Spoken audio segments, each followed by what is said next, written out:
Hi, my friends. Today I want to present you a new story. Enjoy watching it. The night Christian left wasn't a stormy one, but the air was thick with a tension that made it feel like one was coming. It started with a casual, almost indifferent comment from him, something about needing space. I remember looking up from my book, my heart skipping a beat. Space. I repeated, trying to keep my voice steady, but I knew he could hear the fear creeping in. What do you mean? He didn't answer right away, just kept fiddling with his phone, his brow furrowed like he was trying to solve a puzzle he'd rather avoid. I've been feeling suffocated, Shannon, he finally said, his voice flat, devoid of the warmth that used to be there. I need to clear my head, maybe get away for a while. Get away. I felt a chill run down my spine. Where are you planning to go? We're supposed to be working through things together, not running away. He glanced at me then, but there was something distant in his eyes, as if he'd already left, even though he was standing right in front of me. I'm not running away. I'm just tired of everything. I need to figure things out, and I can't do that here. I stood up, my legs shaky, my heart pounding in my chest. Christian, if something's wrong, we can talk about it. We can fix it. You don't have to leave. He sighed, a sound so heavy it felt like it filled the whole room. It's not that simple, Shannon. I've made up my mind. Panic began to bubble up inside me, my thoughts racing. Made up your mind about what? About leaving? About us? My voice trembled, despite my efforts to stay calm. He turned away, reaching for his jacket. I'll be back in a couple of days. Don't worry about me. Christian, wait. I reached out, but he was already walking to the door. I'll call you, he said over his shoulder, not even looking back as he left the house, the door closing behind him with a finality that made my stomach drop. I stood there for a moment, stunned, the echo of the closing door still ringing in my ears. What did he mean by, "I'll call you"? Where was he going? I grabbed my phone and dialed his number, my hands shaking. It rang and rang, each unanswered ring tightening the knot in my chest. Finally, on the fifth ring, he answered.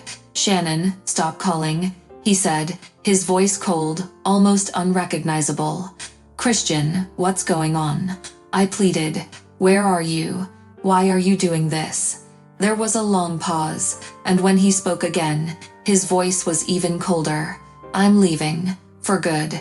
Don't try to find me." "For good," I echoed, disbelief making my voice crack. "You can't just leave, Christian. What about James? What about our family?" "I've already made my decision. It's better this way." There was no emotion in his voice, no regret, no hesitation. "What about the van?" I asked, desperation creeping into my voice. "The one we bought together. You can't just take it. It's in my name." "I'll sort that out later," he said, his tone dismissive. "I have to go now, Shannon. Don't make this harder than it needs to be." And then he hung up, the abrupt silence on the other end of the line slamming into me like a punch to the gut. I stood there, frozen, the phone still pressed to my ear, unable to comprehend what had just happened. My legs finally gave out, and I sank onto the couch, staring blankly at the empty space where he'd stood just moments before. Hours passed, the reality of what he'd done slowly sinking in. I searched the house, but it was clear. Christian had planned this. His clothes were gone, his side of the closet emptied out, leaving behind only the hangers clattering softly in the stillness. But the final blow came when I stepped outside, into the cool night air, and saw the empty spot where the camper van had been parked. He had taken it. The van we bought together, the one we planned to take on road trips with James, the van that was now tied to a $20,000 debt, in my name alone. Tears welled up, but they were quickly overtaken by a cold, simmering anger. He hadn't just left. He'd vanished, leaving me to pick up the pieces of our shattered life. The morning sun filtered through the curtains, casting a weak, pale light over the bedroom. It felt as though the very air was heavy, thick with the residue of everything that had happened. I lay there, staring at the ceiling, unable to muster the energy to get up. The bed felt like a prison, holding me captive in the aftermath of Christian's betrayal. But the world doesn't stop just because your life falls apart. I knew I couldn't stay in bed forever, no matter how much I wanted to. With a deep breath, I forced myself to sit up, my body aching as if I had run a marathon. My mind was still reeling from the night before, from the moment Christian had walked out the door and left me with nothing but broken promises and a crushing debt. As I trudged down the stairs, I heard the soft patter of James's footsteps behind me. I turned to see him standing at the top of the stairs, his eyes wide and filled with concern. "Mom, are you okay?" His voice was small, almost hesitant, and it cut through me like a knife. I had to be strong for him, even if I felt like I was falling apart inside. "I'm fine, sweetheart," I lied, forcing a smile. "Just a little tired." Days turned into weeks, and Christian remained unreachable.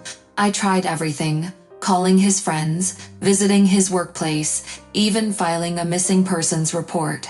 But it was as if he had vanished off the face of the earth, leaving me to grapple with the fallout. The bills piled up, the debt loomed large, and my health began to deteriorate under the stress. I started losing weight, my hair thinning from the constant worry. My once bright eyes became hollow, dark circles etched beneath them. Every day felt like a battle just to get out of bed, to pretend that everything was okay for James's sake. But James was no fool. He saw the toll it was taking on me, and it tore him up inside. "I need to make some phone calls," I said, trying to keep my voice steady. "But don't worry, everything's going to be okay."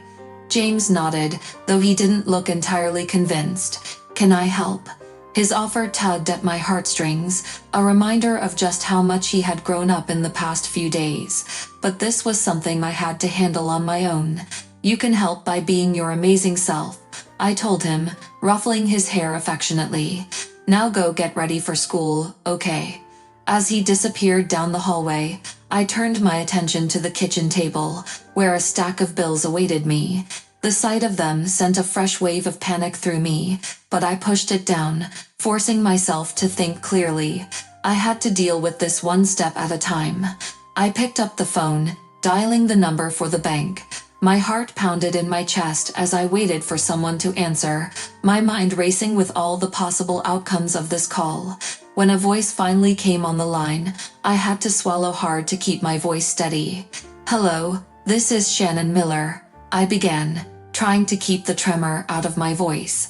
"I'm calling about a loan for a camper van."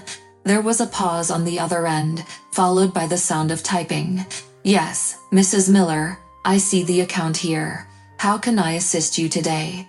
"I need to discuss my options," I said, my voice breaking slightly. "My husband, he's left, and I'm not sure how I'm going to manage the payments on my own." The woman on the other end of the line was silent for a moment, and I could almost hear her weighing her response. "I'm very sorry to hear that, Mrs. Miller. Let me transfer you to our financial support team. They can discuss potential options with you, such as restructuring the loan or deferring payments." As I waited for the transfer, I gripped the edge of the kitchen counter, trying to steady myself. This was just the beginning, the first of many difficult conversations I would have to navigate in the coming weeks. But I knew I had no choice. I had to keep going, for James's sake if nothing else. When the support team finally picked up, I took a deep breath and began to explain my situation all over again, determined to find a way to keep our lives from falling apart any further. One evening, as we sat at the dinner table in silence, James suddenly spoke up. "Mom, I've been thinking, we can track Dad." I looked at him, confused. "Track him? How?"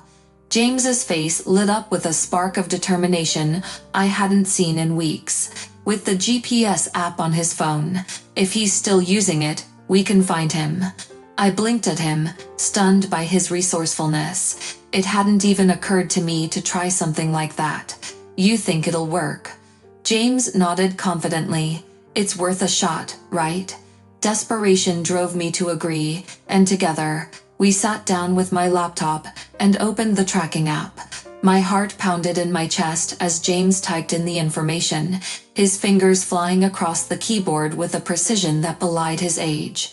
"There," he said finally, pointing to the screen. A small blinking dot appeared on the map, somewhere in the middle of nowhere, far from where Christian was supposed to be. My heart sank as I realized how far he had gone, but James's determination was unwavering. "We can call the police, give them this location," he suggested, his voice filled with a mix of hope and resolve. "They can bring him back." It was a long shot, but I agreed. Anything was better than the helplessness I'd felt over the past few weeks. We called the police, provided them with the information, and waited, the hours dragging by like days. I barely slept that night, my mind racing with thoughts of what might happen. Would they find Christian?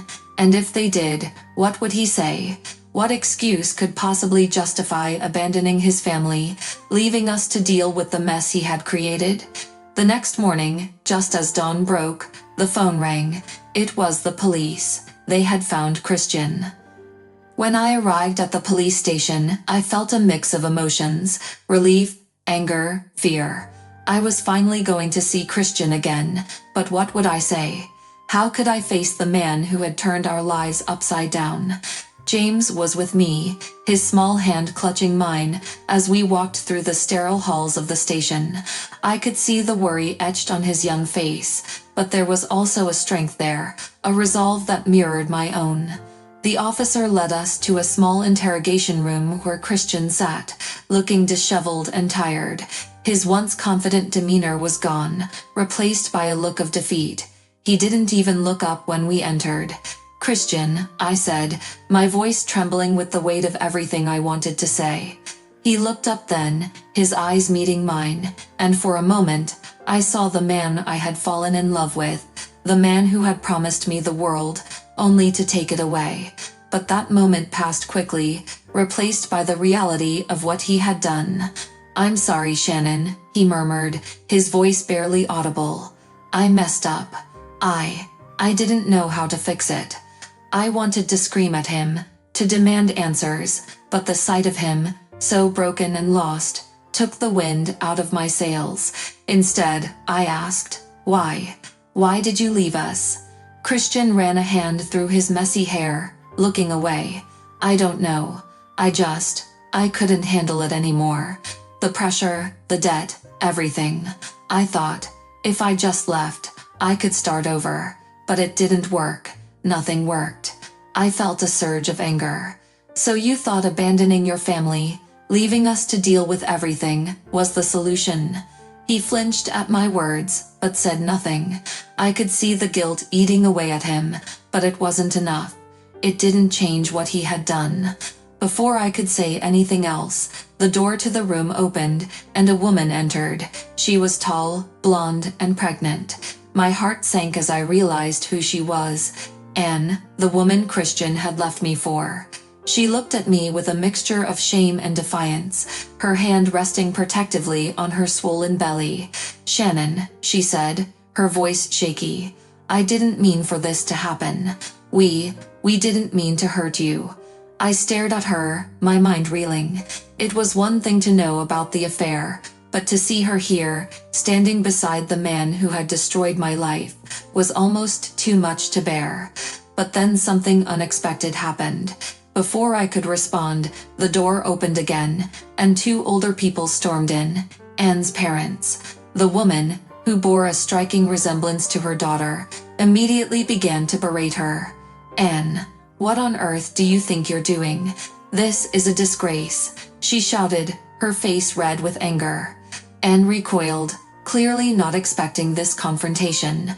"Mom, Dad, I can explain." Her father, a stern-looking man with a graying mustache, cut her off. "Explain what? That you've been carrying on with a married man, that you've thrown away everything for this." I stood there, stunned, as the scene unfolded. Anne's parents were clearly furious, and it didn't take long to understand why. "And what about the baby?" Anne's mother demanded, her voice rising with each word. You think this man is going to take care of you and that child? Have you completely lost your mind? Anne's face drained of color, and she took a step back, her eyes darting between her parents and Christian. For the first time, I saw fear in her expression, as if she knew what was coming next, but was powerless to stop it. Her father's gaze turned icy as he spoke the words that shattered whatever fragile reality she and Christian had constructed. Anne, we had a private investigator look into this. That baby isn't Christian's. The room fell deathly silent. My heart pounded in my chest, my thoughts racing to make sense of what I had just heard. Anne looked like she'd been slapped, her mouth opening and closing, as if searching for words. That's not true, she finally managed to say, her voice barely of a whisper. You're lying. But her father wasn't done. The investigator confirmed it. Anne, you've been lying to everyone, including yourself. Christian's not the father, and you know it. Christian, who had been silent until now, suddenly looked at Anne with a mix of shock and betrayal. Is this true, Anne? He asked, his voice raw with emotion. Anne stumbled back as if she had been physically struck, her facade crumbling before our eyes. Tears welled up in her eyes, and she looked at Christian with a desperate, pleading expression. I didn't know what to do, Christian. I was scared, and I thought. You thought what? He interrupted, his voice rising in anger. That you could trap me with a lie, that I'd just go along with it. Anne collapsed into a chair, her face buried in her hands, sobbing uncontrollably. The weight of her deception hung in the air, thick and suffocating. I watched in stunned silence, the realization dawning on me that this woman, who had torn my family apart, was herself drowning in a web of lies. Christian turned to me, his face pale and drawn. Shannon, I'm so sorry. I didn't know. I didn't. But his words felt hollow, meaningless. I had spent weeks in agony, my health deteriorating, my life falling apart, all because of his selfishness. And now, here he was, expecting forgiveness because he had been lied to as well. I shook my head, the anger bubbling up inside me. Christian, this isn't just about her lies. You left us. You abandoned your family. You didn't care about the consequences, and now you're paying the price. But that doesn't make what you did any less wrong. He looked at me, desperation in his eyes, but I was beyond being swayed by his remorse. The damage was done, and no amount of apologies could undo it. Before anyone could say another word, the police officer who had been standing by the door cleared his throat. We're going to need to take some statements, he said, his tone professional but firm. Christian and Anne were led away to separate rooms, leaving me alone with James and Anne's parents. The older couple looked at me, their expressions a mixture of sorrow and regret. We're sorry, Anne's mother said softly, for everything. We had no idea she was doing this. I nodded, too exhausted to respond. There were no winners here, only the wreckage left behind by lies and betrayal. I just wanted it to be over, to move on with my life, and protect James from any more of this mess. One cold afternoon, the phone rang. I picked it up, expecting another creditor, but instead, I heard a familiar voice. Shannon? Christian's voice was tentative, almost unrecognizable. Chris, where are you? I asked, my voice trembling with a mix of anger and relief. I'm nearby, he replied, sounding broken. I need to see you. Against my better judgment, I agreed, needing answers more than anything. Within minutes, the camper van, a symbol of his betrayal, pulled into the driveway. Seeing it again made my chest tighten, but I steeled myself for what was to come. When Christian approached the door, he looked like a man defeated. I'm sorry, he began, his voice thick with regret. I know I've hurt you. Why, Christian? Why did you leave us like that? I demanded, my anger barely contained. He sighed heavily, avoiding my gaze. I thought I needed a fresh start, but I was wrong. I've been with Anne, but it's over. It wasn't what I thought it would be. His admission cut deep, but I kept my composure. So, what now? Do you think you can just walk back into our lives? No, he said quietly, shaking his head. I don't expect forgiveness, but I want to make things right, Shannon. The words hung in the air, full of uncertainty. Finally, I nodded, more out of exhaustion than agreement.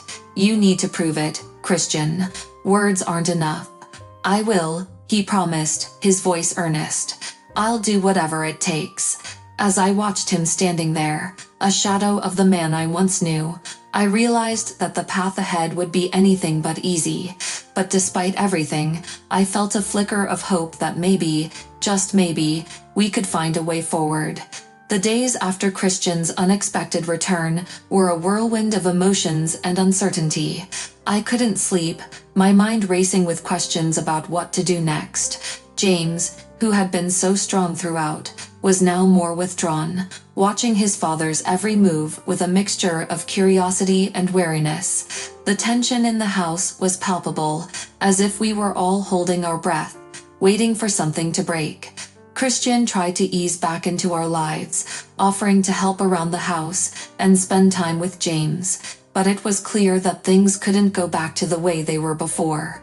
The trust had been shattered, and each day felt like we were walking on thin ice. One evening, as we sat at the dinner table in awkward silence, James finally spoke up. Dad, why did you leave us?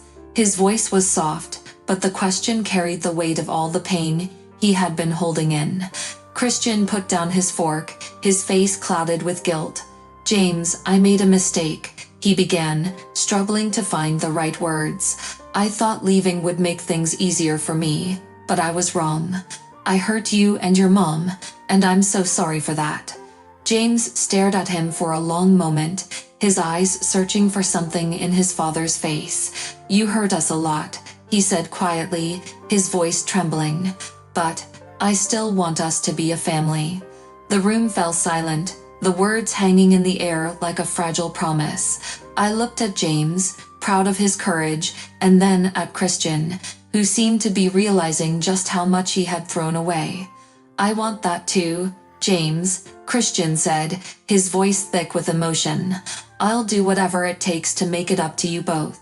After dinner, I found myself sitting alone in the living room, my thoughts a jumble of conflicting feelings. The anger and betrayal still burned inside me, but there was also a small flicker of hope. Hope that maybe we could rebuild, that maybe Christian was sincere in his desire to make things right. But as much as I wanted to believe him, I knew that actions would speak louder than words. The road ahead would be long, and it was up to Christian to prove that he could be the husband and father we needed. For now, all I could do was take it one day at a time, keeping my guard up, but allowing a sliver of hope to remain.